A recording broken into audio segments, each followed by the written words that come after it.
জিতে আমরা দেখিয়ে দিয়েছি we play as a team, we are United as a team. Neymar ছাড়াই আমরা কাঁপায় দিছি, নেইমার নামলে ভূমিকম্প হয়ে যাবে।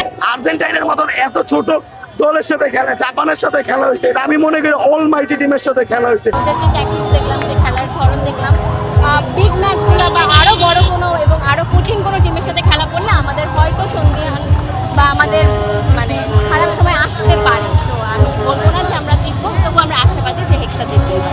নেইমারকে ছাড়াই আজকে জিতে গেলেন, অনেকে বলছে নেইমার থাকলে ভূমিকম্প হতো। আপনি কি বলবেন? এখন আসলে এটা আরেকটা প্রুফ যে হচ্ছে নেইমারকে ছাড়া জিতে আমরা দেখিয়ে দিয়েছি we play as a team, we are United as a team, এবং আমরা কোনো বিগ ম্যাচ প্লেয়ার ছাড়াও জিততে পারি। প্রথমে একটা গোল হয়েছে, তাতে কি হয়েছে আমরা তো জানি আমাদের সাথে পেরে উঠবে না।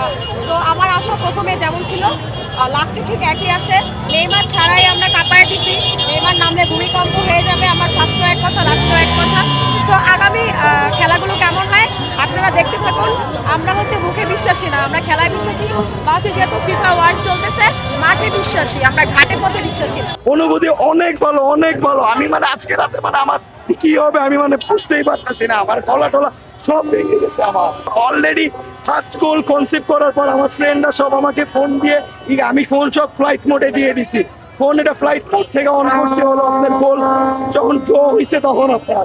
আর্জেন্টাইনের মতন এত ছোট দলের সাথে খেলা, জাপানের সাথে খেলা হয়েছে, এটা আমি মনে করি অলমাইটি টিমের সাথে খেলা হয়েছে। ইনশাল্লাহ আশা করি সামনের ম্যাচেও ব্রাজিল জিতবে এবং আমরা প্রতিপক্ষ হিসাবে নরওয়েকে চাই। নেইমার ছাড়া অবশ্যই ব্রাজিল জিততে পারে, কজ এনরিক অনেক ভালো খেলে। আমি মনে করি নেইমারকে প্রয়োজন নাই এখন বর্তমান টিমে।